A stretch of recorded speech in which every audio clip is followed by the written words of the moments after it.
గతం కంటే ఇప్పుడు బాగుందా? గతమే బాగుందంటారా? ప్రస్తుతం పర్వాలేదు. అంత బ్యూటిఫుల్గా ఏమి లేదు, అంత లోయెస్ట్గానే ఏమి లేదు. ఇప్పుడు మెయిన్ ఏంటంటే ఫంక్షన్స్ ఉన్నాయి. ఇప్పుడు జగన్ పరిపాలనలో ఫంక్షన్స్ తీసేసాడు చాలా వరకు. ఎలిజిబిలిటీ ఉన్న వాళ్ళకి కూడా పెట్టాల. ప్లస్ లాస్ట్ దిగిపోయే ముందులో సంవత్సరంలో 6 నెలల్లో అప్లికేషన్లు అన్నీ పెట్టుకున్నాడు. అప్లికేషన్లు పెట్టుకున్నట్లకి ఎంతవరకు అధోగతి లేదు. మెయిన్ ఇంపార్టెంట్ ఏంటంటే 60 ఏళ్ళు దాటిన వాళ్ళు ఆ పెన్షన్ మీద బతుకుతున్నారు. ఏదో పెన్షన్ ఇచ్చేస్తున్నాం అని ప్రతి ఉద్యోగాలు లేవు, పాడు లేవు. 60 ఏళ్ళు దాటినాడు పరిస్థితి ఏంటి? ఏం పని లేదు, ఏమీ లేదు. ఎక్కడికైనా జాబ్కి వెళ్ళాలంటే మీరేం చేస్తారండి అంటారు. అదేమనంటే కరెంటు బిల్లు అంటారు. ఇల్లు వచ్చేస్తుంది, ఇల్లు ఉంది, కరెంటు బిల్లు ఉంది అంటున్నారు. కరెంటు బిల్లు రాకోకుండా 200 యూనిట్లు 100 యూనిట్లు రాకుండా ఎవడు ఉంటాడు ఈరోజు? ఇప్పుడు ఉన్నది ఏంట్లో ఉంది, వాతావరణ పొజిషన్ బాగా. ఇప్పుడు దాని గురించి అయితే ఎవడు ఆలోచించట్లేదు. Okay sir. Main current bill పెంచి పాడేసావు నువ్వు ఇష్టం వచ్చినట్టు. జగన్ పరిపాలనలో పెరుగుద్ది అన్నారు, పెంచాడు. నీ ప్రభుత్వంలో మనం తగ్గిస్తానన్నావు.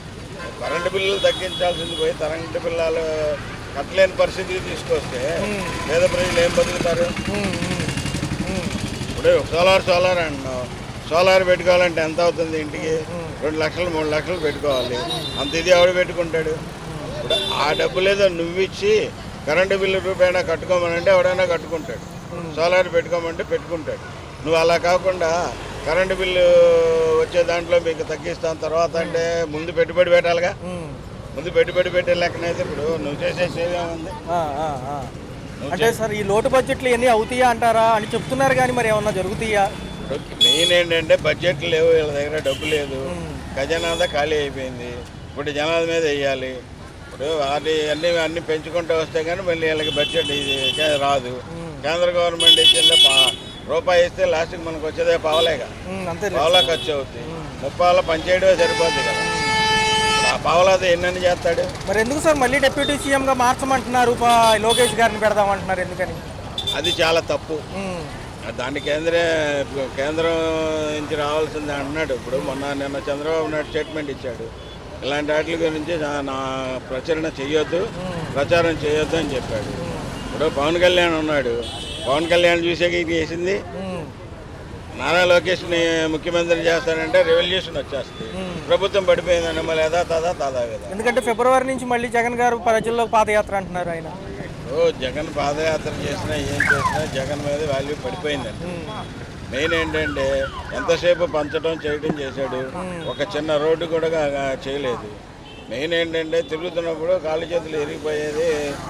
రోడ్లు బాగోపోతున్నాయి కదా. ఇప్పుడు బండి లేనోడు అంటే ఎవడో లేడు. బండి మీద వెళ్తుంటే నడువులు పడిపోయి కాళ్ళు చేతులు ఇరిగిపోయే టైపుకి రోడ్లు తయారైంది. ఏదో గవర్నమెంట్ వచ్చింది కాబట్టి ఏదో కాస్త వృత్తాభక్తిగా అక్కడక్కడ రోడ్లు పూర్తి చేశారు. ఏదో చేస్తున్నారు నామకరణంగా. ఇప్పుడు చేశాడు ఏంటంటే 6 నెలల్లో చేయడం అనేది గొప్ప కాదు. ఏంటంటే రోడ్లన్నీ కరెక్ట్గా వేస్తేనే ఎవరైనా ఓట్లు వేస్తారు. ఏదైనా నెక్స్ట్ ఫ్యూచర్లో ఉంటుంది. ఈ కంపెనీల కోసం దావోస్ వెళ్ళడం ఎలా అనిపించింది సార్? కొంచెం తిరుగుతున్నారు కదా, ఈసారి కంపెనీలు వస్తాయా మనకి? వచ్చిన కంపెనీలన్నీ వెనక్కి వెళ్ళిపోయినాయి కాబట్టి మళ్ళీ రీషెడ్యూల్ చేసుకుంటూ రావాలి కాబట్టి వాళ్ళకు కూడా నమ్మకం కలగాలి కదా. ఇప్పుడు వాళ్ళకు కూడా నమ్మకం కలగట్లా. ఎందుకంటే ఈ ప్రభుత్వం పోయి ఇంకో ప్రభుత్వం వస్తే మనకు పరిస్థితి ఏంటనే లెక్క తయారయ్యారు. ఇప్పుడు జగన్ ప్రభుత్వం వచ్చిన తర్వాత చంద్రబాబు నాయుడు పెట్టినవన్నీ అవలంబించాలి, కానీ ఆడ అవలంబించలేదు. జగన్ అన్నీ బయటికి తోసేసిన తర్వాత ఇప్పుడు మళ్ళీ కొత్తగా వెళ్ళి మళ్ళీ చేసుకుని వస్తే ప్రభుత్వాలు మన మారిపోతే రేపొద్దున ఏంటి అనేది ఆలోచిస్తారు. ఇప్పుడు అందరూ ఏమంటున్నారు? కేంద్ర గవర్నమెంట్ హామీ ఇవ్వమంటున్నారు. అవును సార్, అవును. ప్రధాని మోడీ హామీ ఇవ్వమంటున్నారు. ప్రధాని మోడీ కూడా రేపొద్దున ఉంటాడో పోతాడనేది గవర్నమెంట్ మీద నమ్మకం అనేది ఉండాలి. ఒక జీవో పాస్ అయిందంటే ఆ జీవో కంటిన్యూ ఎవడొచ్చినా చేయగలిగే కెపాసిటీ ఉండాలి. అలా డిక్లేర్ చేయగలిగితే సంతోషం. Okay sir. అనిపిస్తుంది కొత్త ప్రభుత్వాలు కదా. కొత్త ప్రభుత్వం అంతగా ఏమి ఎందుకంటారు సార్? అంటే కొంత పాతకాలంలో కూడా పాత ప్రభుత్వాలు ఏమో 9 పథకాలు, 6 పథకాలు కదా ఇన్ని అన్నారే, కానీ గ్యాస్ డబ్బులు పడలేదు. ఏంటి తీసామన్నారు. కరెంట్ ఛార్జీలు పెంచేశారు. ఏంటి వైన్ షాపులు ఎక్కువైపోయినాయి. జగన్ ప్రభుత్వం కన్నా ఇప్పుడు సందు గుడికి స్కూల్కి ఎక్కువైపోయినాయి. ఓకే. చాలా వరకు నిత్యావసర సరుకుల ధరలతో పాటు విద్యుత్ ఛార్జీలు పెరిగినాయి అంటున్నారు సార్. ఎలా అనిపిస్తుంది? భారమే కదా మాకు. ఇప్పుడు 900 వచ్చేది 1700 అలా వస్తుంది. ఈ బడుగు బలహీన వర్గాలు కూడా సంక్షేమం కోసమే చూస్తున్నారు సార్. చూసుకున్నారు కానీ ఆ గవర్నమెంట్ అంటే దగ్గరికి వచ్చే అన్ని ఇప్పుడేం తిప్పేస్తున్నారు. ఈ వారెంట్ చేసినాక అదే వారెంట్ అన్ని కొద్దిగా వాళ్ళు పట్టుకుంటున్నట్టే కదా. అవును 5,000 ఇస్తాం 10,000 అన్నారు. అవును సార్ పాపం. పీట ఎక్కగానే ఏం లేదు. రెండోది ఏంటంటే ఖజానాలో డబ్బులు లేవంటున్నారు, మెయింటెనెన్స్ అవ్వంటున్నారు. ఖజానాలు ఎప్పుడు డబ్బులు ఉంటే ఎప్పుడు ఉండవు. ఆలోచన ఉండవు, గెలిచిన ఉండవు. సార్ నిన్నటి నుంచి కూడా చూసుకుంటే వీళ్ళేం దావోస్ వెళ్ళారు కంపెనీల కోసం. ఎలా అనిపిస్తుంది? వస్తాయా కంపెనీలు లేకపోతే హామీలు అడుగుతున్నారు కదా చాలా మంది. హామీలు పేపర్ మీద ఉంటున్నాయి, అంత తేలిక రావు. ఏంటి సార్ మరి పవన్ కళ్యాణ్ గారిని పక్కన పెట్టి మళ్ళీ డిప్యూటీ సీఎం లోకేష్ గారు అంటున్నారు, వస్తారా అసలు ఆయన? ఎలా అంటే ఇక గవర్నమెంట్ ఉండదు. ఎందుకంటే పవన్ కళ్యాణ్ మూలనే తెలుగుదేశం వచ్చింది. పశ్చిమ గోదావరి తూర్పుగోదావరి కాపులు ఎక్కువ కాబట్టి మొత్తం చూసిస్తారు. పవన్ కళ్యాణ్ పక్కన పెట్టి మరుక్షణం గవర్నమెంట్ ఉండదు. మరి ఏంటి సార్ అమరావతి పోలవరం మరి కేంద్ర హామీతో ఇప్పుడు 5 ఏళ్ళలో 2027 అన్నారు, ఇంకా అవుతా ఉంటుంది అంతే. మరి జమిలీ ఎన్నికలు ఓకే అయితే మళ్ళీ అవుటే అంటారు. అవుటే మోడీ కూడా అవుటే. ఎందుకంటే ఫిబ్రవరి నుంచి పాదయాత్ర అంటున్నారు కదా జగన్ గారు. మళ్ళీ చేస్తే జనంలో ఉంది, గుర్తింపు ఉంది. ఇంకా మనం ఏదో అంటే ఏదో 4,000 ఇచ్చారు ఈ గ్యాస్ అని, అది కాకపోయినా కేంద్రం కూడా ఓటింగ్ కూడా. అవును సార్ నిజమే. అవును నిజమే. 151 11 అనేది అవును సార్. అవును 60-70 వస్తే అది వేరు. అవును ఇప్పుడు మనం 150 మంది వ్యతిరేక ఎమ్మెల్యేలు ఎవరు ఉండరు ఉంటారు. 40-50 మంది 70 మంది పోనీ 80 మంది కనీసం 40-50 మంది నాకు రావాలి. మరి మీరు ఆలోచన. అవును సార్ 151 ఎక్కడ 11 ఎక్కడ? అవును సార్ నిజమే కరెక్ట్. అది సార్ ఈ విశాఖ ఉక్కు పరిశ్రమ గతంలో ఇళ్ళు పార్లమెంట్లో తీర్మానం చేశాక ఆగింది అప్పుడు గత ప్రభుత్వాలు. మళ్ళీ ఇప్పుడేమో గ్రాంట్ అంటున్నారు. నిజంగా ఆగుతుందా ప్రైవేటీకరణ? ఆగదండి. ఏంటంటే జనాలను మొబ్బం పెడతాం తప్ప 11,000 ఇచ్చాము కోట్లు అవి ఇచ్చామండి తప్ప ఏంటి అది ఇప్పుడు అయిపోద్ది అది అంతే. సో ఫ్యూచర్ అంటే మళ్ళీ ఇక ఆయనే అంటారు అయితే. వాళ్ళ ఐడియా వాళ్ళదండి. Okay sir okay. అంటే ఏం లేదు సార్, ఈ 7 నెలల పాలన ఎలా అనిపించింది? రెండో చూసుకుంటే కొంతవరకు లోటు బడ్జెట్ ఉన్నా చేస్తామంటున్నారు కదా. ఏంటి చేసేది? ఎవరి వల్ల కాదండి, ఎవరి వల్ల కాదు సార్. ఏంటి సార్ మరి ఉప ముఖ్యమంత్రి గారి పదవికి మళ్ళీ లోకేష్ గారిని అంటున్నారు, పెట్టొచ్చు అంటారా? పోతారండి వీళ్ళు మళ్ళీ. ఎందుకంటారు సార్? చిన్న విశ్లేషణ అంటే ఏమి లేదండి, అక్కడ ప్రభుత్వం పరిపాలన సరిగా లేదు. అదే సార్ కేంద్రం సపోర్ట్ ఉందంటున్నారు. గతం కంటే ఈసారి కొంచెం దగ్గరగా ఉన్నారు కదా. చేస్తే మంచిదే, చేయకపోతేనే వాళ్ళు పోతారు. ఈ బడుగు బలహీన వర్గ సంక్షేమం అయితే ఇంకా అమలు అవ్వలేదు అంటున్నారు చాలా మంది. సరిగా అవ్వట్లేదండి. కరెంట్ ఛార్జీలు, నిత్యావసర సరుకుల ధరలు బాగా పెరిగినాయండి. మరి ఫిబ్రవరి నుంచి పాదయాత్ర అంటున్నారు సార్ మాజీ ముఖ్యమంత్రి జగన్ గారు. ఈసారి వర్కౌట్ అయ్యింది అంటారా మరి? అవుతుందండి. అంటే ఎందుకంటే సార్ ఏవైతే అంశాలు చెప్పారో కరోనాలో నేను అమలు చేశాను వీళ్ళు చేయట్లేదు అంటున్నారు. అది వాస్తవం. తదుపరి కార్యాచరణ ఎలా ఉండబోతుంది సార్? మరి పేదలు మధ్యతరగతి వాళ్ళు పథకాల కోసం చూసేవాళ్ళు ప్రభుత్వాలు మారిపోతాయండి. ఒక పక్క పెన్షన్ మళ్ళీ కుదిస్తున్నారు, ఒక పక్క చాలా తీసేస్తున్నారు. రేషన్ కార్డులు అన్నారు కానీ ఎక్కడ రేషన్ కార్డులు తీసేస్తున్నారు. ఏ పథకాలు ఇవ్వట్లేదండి, కొత్త ఏది ఇవ్వట్ల, ఉన్నాయే పీకేస్తున్నాడు. గవర్నమెంట్ కూడా మారుతుంటేనే వాళ్ళకి ఉపయోగం అండి. రేపు జగన్ వచ్చినా పాత వాళ్ళని బట్టి నేను చేస్తానంటాడు అంతే. మరి ఏంటి సార్ మనకి ఈసారి కంపెనీలు వస్తాయి అంటారు ఖచ్చితంగా? ఎందుకు రావడం వస్తాయండి. అమరావతి పోలవరం చూడొచ్చు అంటారా సార్ ఈ 4 ఏళ్లలో అన్న? అవుదండి. సో గతంలో ఏంటంటే సార్ 9 పథకాలు అమలుకి చాలా ఖర్చు అయినాయి, దానికంటే డబుల్ బడ్జెట్లు కదా ఈసారి. అవును. కేంద్రం ఏమో ఢిల్లీ ఎలక్షన్స్లో బిజీగా ఉంది, మరి ఎలా ఉండబోతుంది చెప్పలేమండి. ఇది అంతా రాజకీయాన్ని లేడీస్ బట్టే వస్తుంది. ఉచిత బస్సు పథకం మంచిదేనంటారు, వృధాగా పోతుందండి? వృధాగానండి, అది వృధానే. ఎందుకంటే రాయితీలు ఇవ్వచ్చు అంటున్నారు చాలా మంది. దానిపోతుంది గ్యాస్ అంటే కొద్దిగా కాబట్టి పర్వాలేదు, బస్సు వేస్ట్ అండి. ఆడవాళ్ళు గిల్ గజ్జాలు పెట్టుకుని నిమిషానికి ఒక తప్ప వెళ్తుంటారు. ఈ ఆటో కార్మికులకు కూడా కొంచెం దెబ్బేనంటున్నారు. అవును దెబ్బేనండి. సో ఏంటి సార్ లోటు బడ్జెట్లు కూడి మనం మరి అభివృద్ధి వైపు వెళ్తామంటారా లేకపోతే? వెళ్ళామండి, ఇంతేనండి. ఇది ఏ ప్రభుత్వం వచ్చినా ఇంతే. పాపం తల్లికి వందనం, ఫీజు రీఇంబర్స్మెంట్లు, విద్యా దీవెన, వసతి దీవెన అన్ని అటకెక్కిచ్చారు. రైట్ సార్ వెళ్తామో యువత కానివ్వండి, ఒక పక్క నిరుద్యోగులు విద్యావంతులు కూడా చూస్తున్నారు.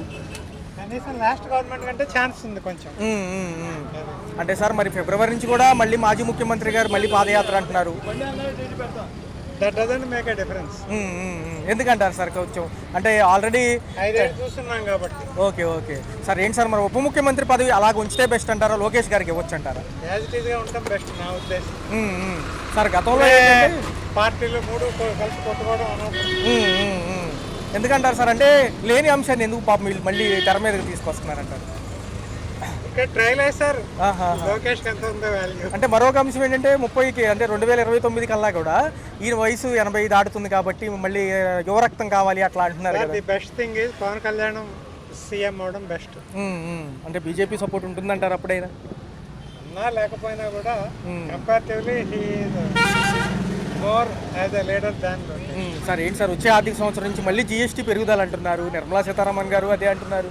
సార్ మన వదిలించడమే వాళ్ళ ధ్యేయం, అంతే, అంతకంటే ఏం లేదు. ఓకే ఓకే అంటే ఒకటేదో 38% కూడా అంటున్నారు. అవును సార్, అవునవును. అంటే సార్ దక్షిణాది రాష్ట్రాలకు ఏమన్నా మరి హోదా ప్యాకేజీ ఇంకా అవసరం లేదంటారా?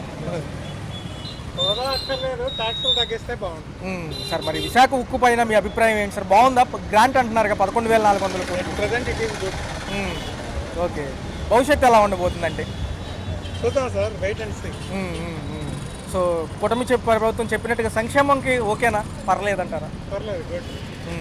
సో మాజీ ప్రభుత్వాలు మళ్ళీ వచ్చే అవకాశం ఉంది, ఏమన్నా ఉందంటారా 2027 జమిలీ ఎలక్షన్స్ వస్తే? జమిలీ రాదు, 2028లో వచ్చిన వాళ్ళు రారు. Okay, thank you sir. అవుతుంది, పనులు అన్నీ బాగున్నాయి అని అడుగుతున్నారు ప్రభుత్వాలు. బాగానే ఉన్నాయి. గతంలో ఎలా ఉండే, అంతకుముందు ఏంటంటే బెటర్. ఇసుక దొరుకుతుందా, ఉచిత ఇసుక? కొద్దిగా టైట్, కొద్దిగా అదే దళారులు ఎక్కువ. ఆయన సౌకర్యం ఇస్తాడు, మధ్యలో వాళ్ళు లారీలు బోకరు ఉంటారు. మరి ఉగాది నుంచి ఇచ్చే పథకాలు ఎలా ఉండబోతున్నాయి, బాగుంటాయి అంటారా? మంచిగా ఉంటాయి అనుకోవటమే, మంచిగా ఉంటాయి లేకపోతే లేదు. మరి ఏంటి డిప్యూటీ సీఎం పదవి లోకేష్ గారికి అంటే ఇవ్వచ్చా? ఎందుకంటే ఆల్రెడీ పవన్ కళ్యాణ్ గారు ఉన్నారు కదా.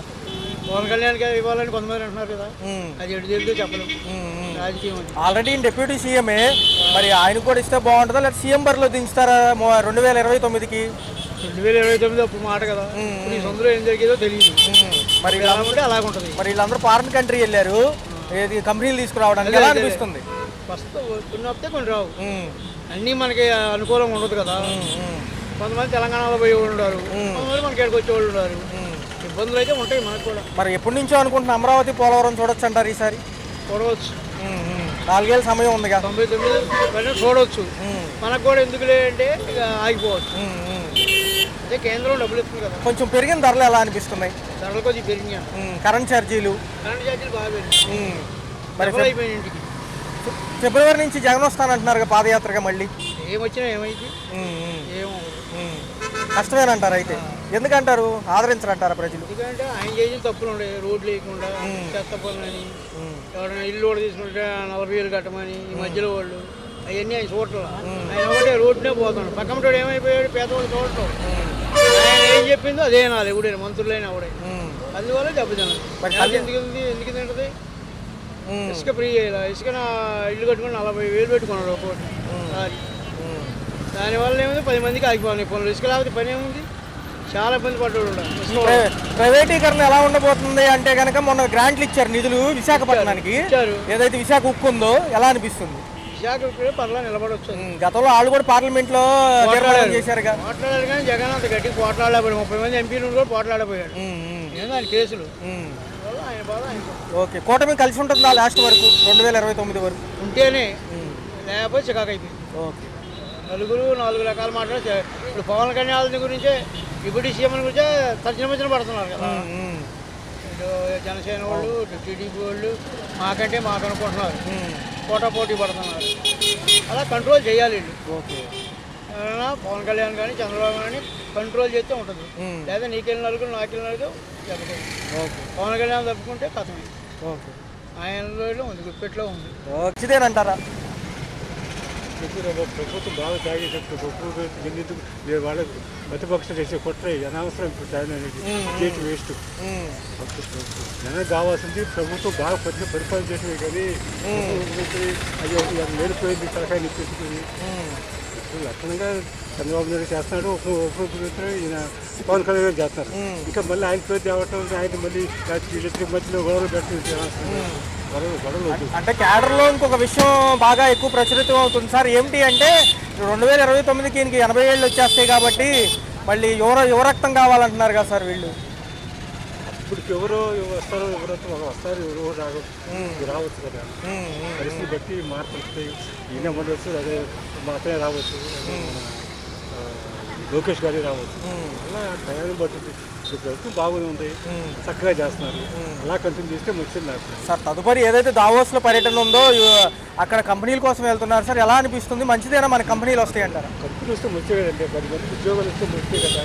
ఎవరైనా అది బతకాలి కదా, బాగా బతకాలని కోరుకుంటారు. ఉద్యోగం వస్తే మంచిదే కదా అయ్యా. సో విశాఖ ఉక్కు కూడా గ్రాంట్ ఇచ్చారు సార్, 11,400 కోట్ల దాకా. ఎలా అనిపించింది అది కూడా? చాలా మంచి నిర్ణయం అండి. ఆగిద్దంటారా ప్రైవేటీకరణ ఈసారి? చెప్పలేము, అది అంతా నా నరేంద్ర మోడీ గారి యొక్క ఆయన యొక్క చేతిలో ఉంది. ఆయన ఆపాలంటే ఆపగలడు, మళ్ళీ దాన్ని ప్రైవేట్ చేయగలడు, మామూలు ప్రభుత్వం పరంగా ముంచుకోగలడు. సార్ మరి ఉగాది నుంచి అమలయ్యే తల్లికి వందనం, విద్యా దీవెన, వసతి దీవెన మహిళలకు